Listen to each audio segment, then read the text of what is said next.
Ils font les monitoring, ils disent votre bébé il fait des oscillations. Il me dit si dans le week-end vous accouchez pas, vous revenez. Et de 15h jusqu'à 21h, j'ai des contractions mais l'ouverture du col fermée. Et en fait j'étais dans les toilettes et je dis non mais là en fait j'ai envie de pousser.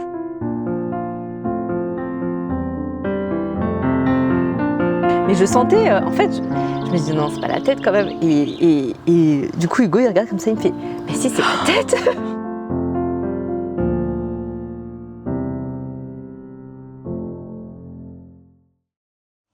Bonjour Prisca. Bonjour. Alors on est là parce que Prisca est une maman épanouie. Tu suis le programme Maman épanouie depuis combien de temps? 2018. Ok, ah oui, donc tu es dans l'une des premières. 2018, ouais. Ouais, c'est ça, donc vraiment les premières. Donc c'est pour ça qu'on s'est rencontrés, parce que dans le cadre du Famille Épanouie Tour, j'avais très envie de partir à la rencontre des mamans pour savoir de quelle manière elles avaient transformé leur vie et ce que ça avait apporté dans leur quotidien. Mais avant ça, tu as quelque chose d'extraordinaire à nous raconter. Enfin, moi je trouve ça extraordinaire parce que c'est quelque chose dont j'ai toujours eu très peur. Et finalement, toi ça t'est arrivé, j'ai envie de dire, malgré toi. Ouais. Alors est-ce que tu peux nous raconter un petit peu déjà qui tu es, un petit peu tes enfants et puis notamment ce qui t'est arrivé pour ton premier accouchement? Bonjour, je m'appelle Prisca. Je suis mariée depuis 15 ans, j'ai 2 enfants. Malo qui a 3 ans et Glenn qui va avoir 3 mois. Je suis infirmière depuis maintenant 8 ans. Et puis, alors par rapport à mes accouchements... alors qu'est-ce qui s'est passé c'est intéressant comment tu me le racontais tout à l'heure, tu sais, quand tu disais ce côté un petit peu alien que quand tu es tombée enceinte de Malo. Et en fait, il y a eu déjà cette phase où, la période où je suis tombée enceinte, j'ai mis un an à tomber enceinte de Malo. Okay. Parce qu'il y a eu ce côté où j'ai ouvert mon cabinet. Et donc il y avait ce processus où quand on veut des enfants, il y a ce déclic qui dit qu'on veut des enfants, mais entre le moment où on décide et le moment où ça arrive, ça met du temps. Et du coup il y avait tout ça, donc finalement j'ai fini par dire ça viendra quand ça viendra. Et puis à ce moment-là, je suis tombée enceinte. Énorme. Et mon cabinet marche et tout ça, donc après ma grossesse se passe bien. Je me rappelle encore le dernier rendez-vous avec la sage-femme qui dit « il n'y a pas de problème, tout va bien, ok ». Et dernière surveillance du 8e mois à l'hôpital, du 8e mois et demi, ils font les monitoring, ils disent votre bébé il fait des oscillations, tout ça, ok. Il me dit si dans le week-end vous accouchez pas, vous revenez. En fait j'avais pas d'attente quoi, je me dis on verra. Et puis finalement à 8h, depuis 8h du matin ils me font des monitoring jusqu'à au moins 14h. Après, ils disent on va le déclencher parce qu'en fait, il fait trop d'oscillations. Ils me déclenchent. Et de 15h jusqu'à 21h, j'ai des contractions, mais l'ouverture du col fermée. Et donc, je bossais dans le milieu médical, j'avais déjà bossé au bloc. Et plus ça avançait, plus je sentais que mon mari me dit tu sens la césarienne qui vient là? Je dis ouais, je sens la césarienne qui arrive là. Et à 21h, un médecin qui dit il faut pas tarder, c'est césarienne, code orange quand même. Ah ouais. Code orange, donc ok, même pas temps d'aller pisser, hop, allez. Code orange, ça veut dire quoi? Ça veut dire qu'en fait, il avait son cœur en fait, il battait trop, il passait de 150 à 50. Et t'avais pas de contraction naturelle à ce moment-là? En fait non, c'est-à-dire qu'il m'avait fait les 2 produits.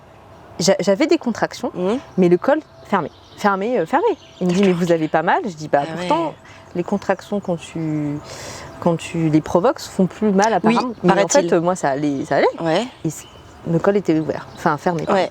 Et donc là forcément je me dis au bloc, tout ça. Et puis quand ils m'ont ouvert, là trop contente parce que je l'ai vu, mais il avait le cordon autour du cou. Donc franchement, c'est pas de césarienne, je pense qu'il y serait passé. Ah oui, parce que cordon autour du cou, cœur, il avait.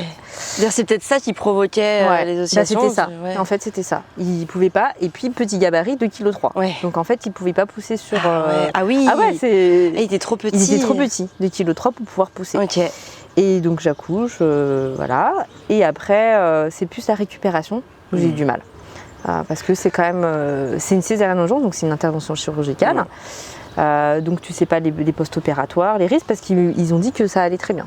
Puis après j'ai récupéré, j'ai commencé, mon petit a grandi, et puis après le souhait d'avoir un deuxième est arrivé. J'ai mis aussi un an pour tomber enceinte de Glenn, oui, d'accord. mais j'allaitais encore malo. Donc je savais pas trop, puis je voulais pas non plus mettre la pression d'arrêter l'allaitement. Je me dis bon, on verra. Et puis là, par contre, je voulais faire pas du tout le schéma, c'est-à-dire pas du tout de césarienne, ou en tout cas d'essayer de faire en sorte que j'accompagne. Et après, j'ai fait aussi un travail psychologique où je me suis rendu compte que c'était quand même un peu lié, quoi. Le fait de ne pas réussir à sortir le bébé de ton corps, c'est que quand même il y a eu un blocage, que ce soit d'un point de vue parental et tout ça. Donc j'ai fait un travail là-dessus. Et donc là, j'ai tout fait. Donc ce qui fait qu'après, j'avais déjà fait du yoga avant. J'ai fait une formation pour donner des cours à des mamans enceintes. Parce que je pratiquais du yoga et je savais qu'étant enceinte, on n'a pas les mêmes capacités, on n'a pas les mêmes envies, et du coup je voulais pas que ça soit dangereux. Et donc c'est pour ça que j'ai fait la formation, et donc c'était ma préparation à l'accouchement. Et à côté de ça, j'ai vu une sage-femme qui me faisait beaucoup d'acupuncture parce que je savais que ça aidait le col à s'ouvrir. Ouais, tu te disais les postures un petit peu en squat pour faire descendre le bébé comme ça. T'as vraiment l'impression de le faire descendre, descendre. C'est ça. C'était vraiment ça, et je le sentais vraiment bas. Et à l'hôpital où j'accouchais, ils faisaient aussi l'acupuncture pour aider justement les mamans à éviter que ça soit le produit d'abord. Et il y a 15 jours, donc petite graine de framboisier, j'ai pris de l'ananas, j'ai tout regardé, truc naturel, vraiment tout quoi. Mais après, boire, mais les postures, c'est ce qui m'a le plus aidé. Vraiment ouverture, et puis un travail sur soi, de détente et d'accepter. Puis je pense que ce qui a fait le déclic, c'est que je voyais que j'arrivais à terme. Et je me disais, ça va, je vais faire une césarienne. Là, je me suis dit, en fait, il faut que j'accepte que si j'ai encore une césarienne, c'est OK, mais que en fait, j'aurais tout fait. Et tu vois, étonnamment, le lendemain où j'ai fait ma séance de sage-femme, j'ai accouché. Ah oui, c'était le lendemain. Tu étais à combien de ton terme? J'étais à 15 jours, à J15. OK, et t'avais dit, si à 15 jours, t'as pas accouché, tu y vas. Hein. Ouais. Il disait, il vous reste 15 jours, donc je me suis dit, faut peut-être que j'accepte que la fatalité. Et alors, qu'est-ce qui s'est passé? Écoute, donc on a la séance de sage-femme. Le soir, l'acupuncture, je vous dis là, vous me faites tous les points qui fait stimuler, tout douleur, tout ça. Et le soir, je m'endors à 10h30. Donc vous étiez tous les trois à la maison? Tous les trois à la maison. Tranquillement, voilà. Et puis je me dis, quand même. Je regarde l'heure, je fais, c'est peut-être ça, des contractions régulières. Donc je descends. Et puis je dis, je vais quand même appeler. Il était autour de 2h, donc je dis, je vais quand même appeler. Je dis, bonjour, je suis censée accoucher. J'ai des contractions qui sont régulières, mais pas douloureuses. Elle me dit, tant que c'est pas douloureux, si vous voyez que c'est pas tous les 2-3 minutes, ok. Puis je me dis, c'est plutôt régulier. Et puis je sentais quand même que ça venait. Et puis dans ma formation, on m'avait appris qu'à chaque contraction, il fallait accompagner les contractions et pas être dans la crispation. De dire ok, c'est la contraction me traverse, j'accepte et ça aide le bébé à faire sortir. Et donc je respirais, tout ça, donc je mettais sur mon ballon, sur le canapé. Donc pendant peut-être une heure et demie. Et là du coup je vais aux toilettes, seule posture qui me fait du bien. Et là j'appelle mon mari, je fais là faut y aller. Il me dit ok. Et en fait j'étais dans les toilettes. Et je dis, non, mais là, en fait, j'ai envie de pousser. Et il me dit, je fais quoi? Et je dis, je sais pas, je te démerde. Il me dit, mon mari, cool, hein. Ok, j'appelle le SAMU, j'appelle le 15, quoi.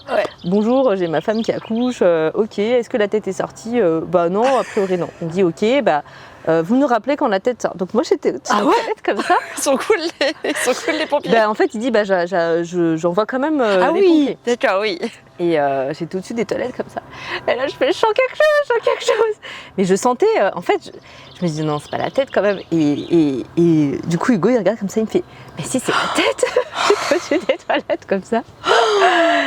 Et je fais, il y a la tête. Il me dit, par contre, tu vas pas rester au-dessus des chiottes. Hein. Oui, c'est clair. Je fais, mais là, je suis bien. Il me dit, non, mais là, il a oui. Donc il me dit, écoute, on était dans notre entrée, parce qu'on est sur 3 niveaux. Malo, il dormait au 3e. Donc on avait un matelas, on avait mis par terre. Il me dit, écoute, mets-toi à 4 pattes.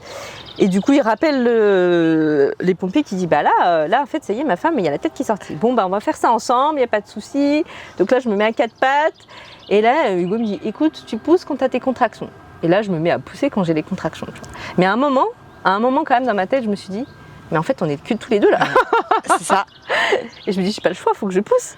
Et en fait, il me dit mais vas-y, tu peux pousser. Et puis là, je me mets à pousser. Franchement, en 3 poussées, il est sorti. Ouais. Mais vraiment là, j'ai senti passer l'épaule. Ouais. Et puis du coup, Hugo, il l'a réceptionné. Donc je ne savais même pas le sexe encore. Ouais. Et Hugo, du coup, Hugo, il était le premier. Et puis je regarde, je fais ah mais c'est un petit garçon. Ouais. Mais vraiment, j'ai pas eu mal quoi. En fait, juste au niveau de la tête. Ouais. Et puis Hugo l'a réceptionné, il avait pas le cordon du cou, il pleurait, il me dit bah c'est génial. Super. Et du coup les pompiers et le médecin est venu quand il était déjà arrivé en fait. C'est ça. Donc c'était que de la surveillance, ils étaient contents, ils étaient 6, enfin bon tout allait bien et Malo il dormait. Donc là, ils t'ont emmené. Il m'a emmené. Parce que donc t'avais quand même encore le placenta. J'avais encore placenta à l'intérieur. Franchement, c'était placenta et recoudre qui étaient plus difficiles. Parce que tu as eu une déchirure donc naturelle, Ouais, enfin voilà, ouais. ça a déchiré. Mais, Donc là, tu étais quand même. Bon, ils t'ont emmené tel quel, on va dire, dans le camion. couverture de survie à 4h du matin, en plus on Avec était, ton bébé. Avec Glenn, ouais. Ouais, sur toi. Et ils ont Oui. bien voulu que tu le gardes sur toi, Ouais. etc. Enfin, Voilà, et gentil, il dit juste le temps du trajet, il reste quand même dans son oui. cosy parce que bon, on sait D'accord. jamais. Mais attends, il était tout nu, Glenn, du coup. Non mais on l'avait emmitouflé, tout ça. Ah oui, d'accord. En plus, et puis du coup, non, il était trop mignon, quoi. Il a tout de suite tété, les médecins ils ont dit stop. Franchement, les pompiers, l'urgentiste, il m'a dit, bah écoutez, je vais vous aider à délivrer le placenta dans le camion. Ils m'ont bichonné. Franchement, je me suis dit, ah ouais, là, je suis arrivée à l'hôpital, je voulais même pas y aller, quoi. Bon, bah c'est bon, on peut repartir.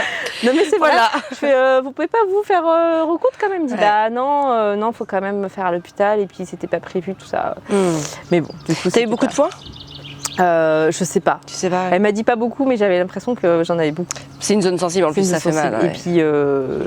Et puis bah en fait là quand elle m'a recousu, c'était le plus douloureux quoi. Parce qu'arriver à l'hôpital, le contexte un peu, Ouais. tu te retrouves là, j'étais bien chez moi dans ma bulle en fait. oui. Et je disais mais non mais en fait, mais bon c'était pas trop mal non Puis, plus. en plein Covid aussi, donc peut-être voilà, avec des mesures sanitaires. Au moins j'ai pas couché avec un masque quoi. Voilà, c'est ça. Ça, tu vois, c'est quand même top. Ouais. Parce que déjà qu'on a du mal à respirer pendant les accouchements, non là du coup c'était... Ouais. Je me suis dit, je souhaite à toutes les femmes d'accoucher comme ça. Alors justement, t'as pas eu peur parce que comme le premier avait quand même le cordon autour du cou et que tu l'as dit toi-même, peut-être que si t'avais pas eu de césarienne, peut-être qu'il y serait passé. T'as pas eu cette peur, comme cette appréhension de te dire si jamais ça se reproduit, qu'est-ce qu'on va faire tous les deux là? En fait, pas du tout parce que... En fait, je suis pas trop... de base, je suis pas quelqu'un comme ça à me dire des si, machin. En fait, je me dis, on verra. Et on verra sur le moment. Et puis, est-ce que le fait que je sois... mon mari, il est secourisme travail, donc il a les gestes de premier secours. Tu vois, par exemple, quand il est sorti au téléphone, elle lui a demandé de clamper. Donc, ils lui ont dit, là, on n'a rien pour clamper. Donc, il a pris des lacets, il a fait en mode... Mais bon, c'était le but, quoi. Non, en fait, je me suis pas du tout posé la question. Je me suis dit, là, j'ai envie de pousser, je pousse, quoi. Ouais, t'as fait confiance. Puis tu le ressentais. Bah ouais, je me suis dit. Parce que je le sentais déjà bas. Et la sage-femme m'a dit, mais là, il attend qu'une chose, c'est d'avoir des contractions, quoi. Et je me suis dit, allez. Non, pas du tout. Je me suis pas du tout. Mais parce que je pense que. On a un peu dit que maintenant il faut accoucher à la maison, à l'hôpital plutôt qu'à la maison. Et que finalement 80% des cas ça se passe bien. Oui, évidemment. Mais d'ailleurs. après, encore une fois, on n'habitait pas à 1 heure de une heure de l'hôpital. Je savais que les pompiers n'étaient pas loin quand même. Tu savais, oui, tu n'étais pas isolée, qu'il y avait, en cas de problème, tu pouvais aller à l'hôpital très rapidement. Peut-être qu'est-ce que c'est le côté médical, je sais pas, mais quoi qu'il en soit, en fait, il y a toujours des solutions, quoi. Ouais, c'est ça. Ça, c'est important de l'avoir en tête. Mais bon, peut-être que sur le moment, et souvent, on a peur d'avoir peur, en fait. Puis on a peur de ce qu'on maîtrise pas. Oui, c'est ça. Donc, du coup, si on se retrouve tous les deux, moi, c'est vrai que c'est toujours ce qui m'a fait peur. Je me suis dit, mais j'aimerais bien, mais j'ai peur, en fait. Étonnamment, quand on est arrivé à l'hôpital, les sages-femmes disaient, il y a quand même, ça arrive, je suis pas la première, elles disent souvent, ça arrive que du coup, les papas accompagnent. Ouais. Et la plupart, les papas, en fait, ils y arrivent très bien. C'est juste le après-coup où c'est un peu, parce qu'il faut pas se leurrer, c'est-à-dire que j'étais à 4 pattes, Hugo, il était derrière, il a tout vu. Mais ça peut effectivement choquer certains papas. Ouais. Et vraiment, parce que. Et Hugo, non, il dit, tu sais, on est des mammifères. Voilà, moi, je suis contente, mon bébé était bien. Enfin, non, il n'a pas du tout. Au contraire, ça ne l'a pas perturbé. Et même qu'en rentrant à la maison, c'est génial comme sensation. Je me dis, c'est là où j'ai accouché. C'est ça. C'est trop bien. Moi, la chance, entre guillemets, j'ai eu envie de pousser. En fait, vraiment, quand quand tu as envie d'accoucher, c'est ouais, tu as envie d'aller aux toilettes, quoi. C'est vraiment puissance triple d'avoir des selles, quoi. Et mais j'étais aux toilettes, donc du coup j'ai pu faire en premier. Ah oui, d'accord. Et après du coup quand Glenn il est sorti, en fait j'avais déjà fait quoi. C'est vrai que nous à l'hôpital ils le disent pas, on le sait pas en fait. Ah oui, ouais. Ils nous le disent pas si on a fait ou pas. Enfin... Après moi je pense que pour mes 2 accouchements en physio j'avais pas dû faire parce que tu sais j'étais aussi en position un petit peu, j'étais à 4 pattes aussi, donc je pense que ça se serait vu. Mais pour le premier, pour Arthur, je me rappelle j'étais allongée, je m'avais poussé comme une forcenée, j'avais l'impression de pousser dans le vide, tu sais je ressentais pas, j'avais la péridurale. Ah oui. Donc je ressentais pas, il me disait pousser, je poussais, mais... oui. C'est vrai que, c'est vrai que si je peux définir, c'est t'as envie d'aller aux toilettes, quoi. C'est vraiment un truc... Et ça après ça tu maîtrises pas quoi. Non tu maîtrises pas, mais ça c'est pas très grave. Ça c'est pas très grave. Après voilà c'est cette notion, je pense qu'on a perdu que, mais ça c'est aussi l'histoire médicale en France, c'est-à-dire que c'est les gynécologues qui font accoucher les mamans et du coup c'est pas la maman qui accouche et du coup il faut se réapproprier ça en fait. C'est pas tant la faute des mamans qui veulent pas accoucher à la maison, c'est que c'est l'histoire aussi médicale qui a fait que ça s'est transformé en le fait que maintenant accoucher à l'hôpital c'est devenu naturel plutôt que d'accoucher à la maison. Ah mais c'est ça. C'est lié au développement médical en fait. C'est ça. Et puis il y a peut-être aussi à l'époque, il y a peut-être une époque aussi où ça devait être coûteux d'accoucher à l'hôpital. Et donc du coup les gens. Mais après il faut aussi savoir que les sages-femmes accouchent très peu à domicile parce qu'en fait ça leur coûte en termes d'assurance, ça coûte ultra cher. Mais il y a quand même de plus en plus une demande qui revient. Oui, ça reste possible. Puis il y en a aussi qui font ce projet-là, tu sais, qui achètent une piscine aussi pour se sentir bien. C'est assez tabou d'accoucher à la maison. Hein. Parce que c'est pas interdit, mais c'est pas réglementé non plus. Donc voilà. Donc toi, t'as accouché chez toi, malgré toi, donc top. toute seule, avec quand même ton mari, mais sans médical. Il y a une phrase qui m'avait marquée quand tu disais, c'est quand des fois, quand on devient maman, on devient une nouvelle personne. Et parfois même, je pense qu'à chaque grossesse, on devient encore une autre personne. Enfin, on évolue en fait. Et je pense que là, vraiment pour Malo, c'était un peu ça. Où du coup là, avec Glenn, j'étais vraiment alignée en fait. Et du coup, c'était ça. Quoi. Mais oui, parce que tu me disais quand même que pour Malo, tu le conceptualisais même pas sortir, non, tu vois. C'est ça. Et c'est quand même fou que pour le deuxième, t'accouches toute seule chez toi, sans assistance médicale. C'est ça. Non, c'est l'inverse. Donc non, c'est possible. C'est possible. Il faut se faire confiance, quoi. C'est ça. Mais en fait, c'est ça qu'on a du mal. Mais même à l'hôpital, parce que même si on veut quand même l'aspect sécurité, c'est possible, mais il faut pouvoir le dire en fait à l'hôpital. Parce que des fois, quand on est dans le domaine médical, pour avoir bossé dans le médical, souvent on fait parce que du coup, voilà, on a l'impression qu'on sait mieux. Mais en fait, en face de nous, ce sont des personnes et il faut aussi leur demander, quoi. Sauf que quand on est de l'autre côté en tant que patient, on a du mal à demander. On laisse un peu faire le corps médical et sauf que là, en fait, souvent, moi je leur dis, mais en fait, vous êtes acteur de votre santé, que vous soyez malade ou maman, vous avez le droit de demander, quoi. C'est ça. Et c'est vrai que nous, on a eu donc 2 accouchements physiologiques. Il a fallu qu'on les motive. Il a fallu aller à l'hôpital avec un dossier de motivation pour expliquer notre volonté d'accoucher sans péridurale, sans les premiers, les mesures, le fait de faire régurgiter l'enfant, le peser, etc. Le mettre en peau à peau tout de suite. Il a fallu qu'on motive tout ça. C'est quand même assez... Alors maintenant, c'est vrai que ça a évolué en fonction des hôpitaux parce que là où on est, ils font maintenant, ils pèsent plus ils mesurent plus les enfants. D'accord. Ils mesurent plus les enfants et alors ils les pèsent. Ils font tout de suite du pot à peau. Ils font moins de soins, tu vois. Ils n'ont pas donné le bain tout de suite, ils ont donné le bain à J2. Donc voilà. C'est bien ça. Parce qu'ils ont vu quand même des bénéfices. Et même, tu vois, au niveau du cordon, l'avantage aussi quand tu accouches à la maison, c'est que du coup, le bébé est encore connecté un petit peu encore au cordon. Donc du coup, il reçoit encore il reçoit encore le même tout ce qu'il y a au niveau tout ce qu'il y a à apprendre en fait. Non, c'est. Surtout, il paraît que le cordon, finalement, même quand on le laisse, il s'éteint, il arrête de battre naturellement. Mais voilà, là c'était l'automne, donc c'était cool. Non, c'était cool, hein. On le refait demain. Allez. Si j'ai un troisième et que ça se passe à la maison comme ça, pas de problème. Hein. Franchement. C'est ça. Tu m'appelleras avant, je veux savoir la suite des aventures pour ton troisième enfant si jamais il y en a un. Oui, vous avez fait des photos ? Non, même pas. Non, parce que j'y ai pensé, puis non, mon mari, non. Non, mais j'imagine que tu es quand même pas mal connectée. Non, puis non, franchement, on n'a pas du tout pensé. Honnêtement. C'est ça, Non. Tant pis, c'est dans votre tête, c'est en vous, c'est dans votre corps, dans toutes les cellules de votre corps. C'est ça. C'est ça le principal. J'ai pris ton programme quand il avait 6 mois, Malo. Ok. Ça a été vraiment la révélation parce que justement, avec mes parents sont d'origine malgache, enfin je suis malgache, et du coup mon mari est français, et il y a il faut respecter en fait les cultures des deux côtés. Et mes parents, voilà, ils ont du mal un peu à ce côté-là. Et puis il y avait aussi la relation que j'ai avec mes parents, où assez conflictuelle, assez autoritaire. Et toujours dans les cris, et je voulais pas en fait recommencer ça. Je savais pas comment en fait, je me sentais prête à être maman, mais je savais pas comment.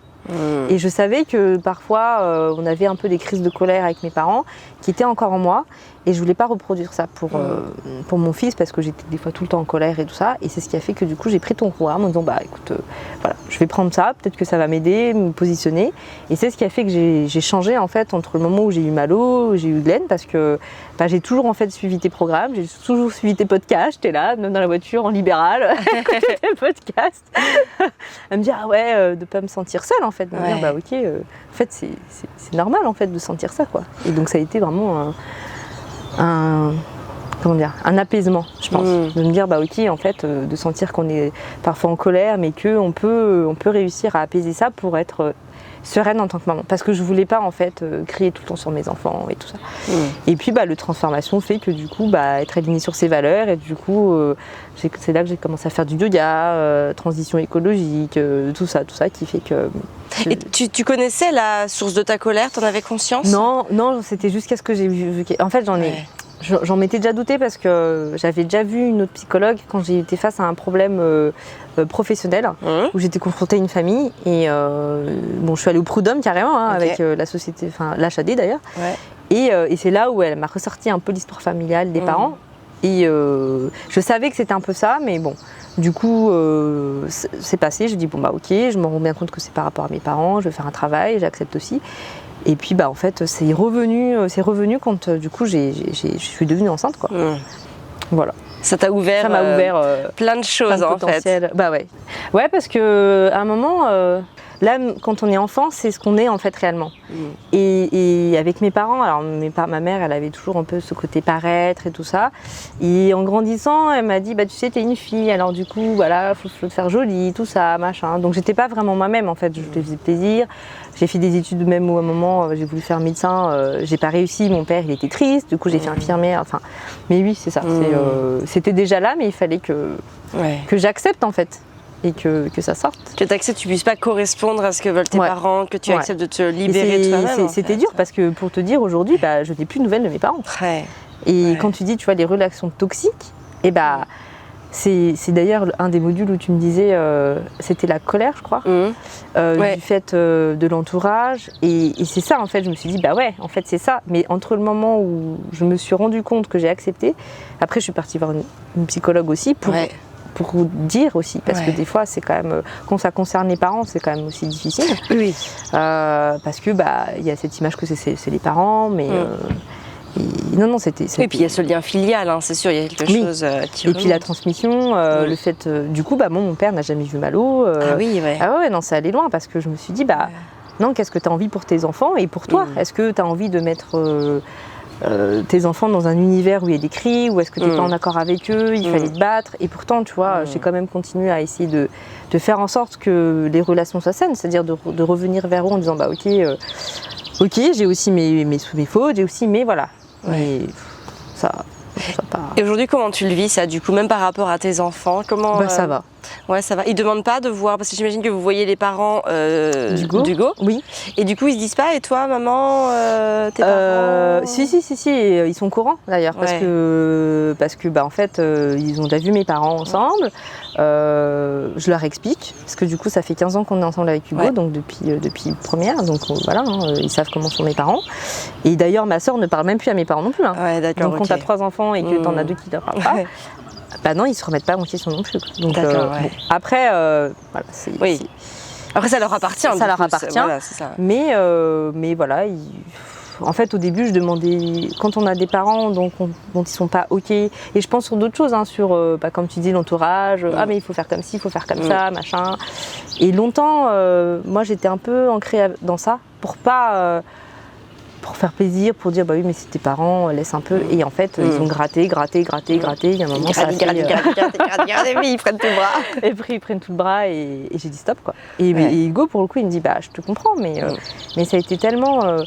à chaque fois qu'ils tu sais, tu as des personnes, quand ils sont à côté de toi, ils t'envoient des ondes un peu négatives. Bah oui, quoi. ouais. Et c'est triste à dire, mais mes parents, c'était le cas, quoi. C'était toujours que en fonction d'eux et pas forcément sur la bienveillance, et l'inverse des parents du coup. Mais vraiment l'inverse. C'est-à-dire qu'ils sont dans la bienveillance, ils sont même, je pense, beaucoup à toi plutôt qu'à moi. Ouais. Et donc maintenant, mais bon, faut quand même. J'ai quand même fait le pas d'aller voir quelqu'un parce que c'est c'était dur un quand petit même. peu trop dur. J'en ai pleuré. Je me suis dit, même des fois, j'y pense encore. Là, ils sont en France, mes parents, et voilà. Hein, mais ça viendra. Il y a peut-être aussi ce phénomène que ça viendra quand tout le monde sera prêt. Bah, c'est ce que je me dis. Et puis après, il y avait. Alors, mes parents, ils ont attrapé le Covid. Et mon frère, qui s'entend très bien avec mes parents, me disent, mais tu vois, un jour, s'ils sont malades et tout, je lui dis, mais tu sais, être malade, ça fait pas des gens plus sympas, quoi. Ça change pas le caractère des gens. Être malade, c'est un état. Et bien au contraire, ça a tendance même à refléter ou à amplifier le caractère des gens. Soit les gens, ils sont très, très gentils, soit les gens, ils sont. Pour avoir accompagné des gens. En fin de vie notamment, c'est vrai que souvent les gens ils sont soit très très gentils, soit ils se défoulent, quoi. Ça les rend pas plus humbles ou plus apaisés ou... Non, franchement non. Je trouve que non. Enfin en tout cas pour en avoir accompagné. Et quel est l'enseignement à travers le programme qui t'a le plus marqué, qui t'a le plus fait du bien ou qui t'a fait prendre conscience de quelque chose et qui a été un moteur? Je pense que c'est. J'ai relu, j'ai regardé plusieurs fois et vraiment c'était le système d'apaisement et de colère. Parce que je pense qu'en fonction des caractères des gens, parce que on a, moi je sais que par exemple ma soeur et moi, on a des caractères assez dynamiques, assez pas explosifs, mais assez dynamiques et tendance un peu à me mettre vite en colère en fait, à cette sensation de un peu si je dirais ça, c'est que les personnes qui ont des caractères un peu dynamiques comme ça, si on ne fait pas attention, ça peut devenir inflammatoire.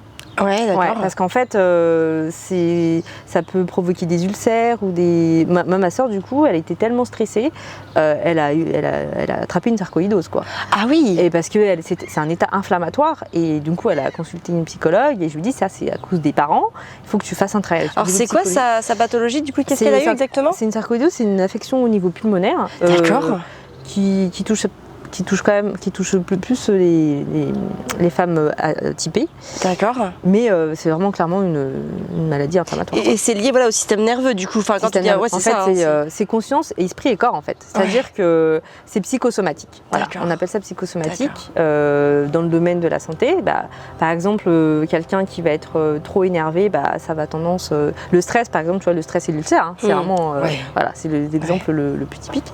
Et en fonction des caractères, nous, je sais. Voilà. Donc je voulais pas arriver à le côté inflammatoire où j'étais toujours énervée et je voulais trouver un système d'apaisement. Et en plus je bossais en libéral qui faisait que c'était quand même un rythme dynamique et si j'allais encore dans quelque chose de trop dynamique, là c'était contre-productif en fait. Et du coup c'était donc grâce à ça en fait c'est vraiment de trouver son système d'apaisement, de prendre le temps de laisser sortir les choses finalement. Moi, je sais qu'il y a quelque chose qui est très... Enfin, moi, je me le répète souvent, c'est tout ce qui ne sort pas reste en nous. Et justement, c'est quand c'est en nous que ça peut provoquer des choses dont on ne maîtrise pas finalement, des désagréments. Et c'est vrai que apprendre à faire sortir les choses sans blesser l'autre non plus, ou les autres, ou en tout cas l'autre. Ça, c'est un travail qui s'apprend. Et puis notamment, le lien, c'était que le système de colère d'apaisement, ça passait justement par moins voir mes parents. Parce qu'en fait, plus je les voyais, en fait, tant que je continuais à les voir et que j'étais pas OK là-dessus, en fait, ma colère était toujours là. Parce que il y avait des choses que je leur avais pas pardonnées, plein de choses en tout cas. Et après, quand j'ai vu une psychologue, elle m'a dit dites-leur tout ce que vous avez envie de leur dire. Soit ils sont OK là-dessus, soit pas. Et du coup, ils n'étaient pas OK. Puis on peut pas, tu peux pas prendre cette responsabilité. Maintenant, tu as posé les choses, tu as fait sortir. Et après, si vous devez vous revoir de toute façon, vous reverrez. Oui, oui, après, moi, je vais toujours, des fois, il peut y avoir des pauses et puis ça reprend. Après, puis... voilà, tu vois, ce qui était compliqué pour moi, c'était le structure environnementale. Comme tu disais, quand je voyais les parents d'Hugo, qui sont très proches de Malo, en fait, je faisais un transfert sur eux. Et c'était pas cool, parce qu'en fait, je leur disais des trucs et je leur disais des remarques. Je dis, mais c'est pas eux qu'il faut que je leur dise, parce que c'est pas mes parents. Mais quand même, tu vois, notamment quand on disait sur le lien fille, tu sais, c'est peut-être pour ça que j'ai pas envie d'avoir aussi une fille. Parce que, enfin, c'est pas que j'ai pas envie, mais disons que j'ai peur, en fait, d'avoir une fille, parce que je me dis, tu vois, il y a ce lien que si ça marche pas, voilà, je sais. Mais bon, ça c'est encore autre chose, mais un autre travail. Next step. Mais quand même, tu vois, c'était dur parce que quand je suis tombée enceinte, j'avais voulu avoir ma mère à côté. Ah oui, t'as quand même ressenti, t'aurais aimé. Oui. Ouais, j'ai quand même voulu qu'elle soit à côté, que du coup, tu vois, Elle m'a demandé, des fois, elle m'a dit, est-ce que tu as besoin de moi? Mais je lui ai dit, non, maman, j'ai pas force. Enfin, en fait, il faut aussi que ça vienne de toi, t'es envie, c'est pas que besoin de toi. Et donc, c'est aussi notre histoire. Et je dis, non, là, je peux pas mettre les parents d'Hugo dans ce moule-là. Et au contraire, maintenant, ils sont top. Hein. Enfin, c'est vraiment... c'est cool. Hein. Donc, même mes relations autour ont changé. Ah oui, ça a été vraiment... Après, je pense que c'était aussi régulièrement d'écouter, tu vois, le programme. Parce que c'est vrai que c'était c'est quand même beaucoup de modules. Donc, de réécouter, de voir ce qu'il y en est et dire, là, en fait, effectivement, c'est peut-être sur ça que je vais travailler plutôt que sur autre chose. Maintenant, aujourd'hui, en gros, à tout ce que tu vis au quotidien, tu vois. C'est le côté sereine, épanoui, puis être en accord avec ses propres valeurs. Mais pour ça, il faut chercher ses propres valeurs. Déjà. Et puis après, à qui conseillerais celle qui se pose des questions, je pense, sur comment se développer personnellement, mais en tant que maman. Après, on a tous des aspects à améliorer, je pense, dans notre vie. Mais en tout cas, si les mamans comme moi, avant, étaient de façon colérique ou n'arrivaient pas à s'apaiser, je pense que c'est vraiment cool de suivre ce programme-là. Parce qu'on passe d'un état de colère à un état d'apaisement. En tout cas, sur mon profil à moi. Après, d'autres mamans, je sais pas, parce qu'il y a différents types de mamans. Peut-être qu'il y en a qui sont au contraire à plus être enfermées et veulent plutôt s'ouvrir. C'est ça. Mais moi, c'était plutôt l'inverse. Il y en a qui passent de l'impatiente à la patience. Alors voilà, il y a aussi la patience où j'ai appris. Mais souvent, le côté énergique, impatience. Mais voilà, c'est... Ouais. Super. Et merci beaucoup, de rien. Prisca. De rien. Merci à vous, merci à toi. J'espère que cette vidéo vous a plu, que l'histoire de Prisca vous aura touché comme elle a pu me toucher et me dire que c'est possible de faire des choses qu'on ne pensait pas possibles. Si vous avez des questions sur le programme Maman épanouie, n'hésitez pas à me les mettre en commentaire. Moi, je vous retrouve très bientôt dans une prochaine vidéo. Prenez soin de vous et de vos enfants.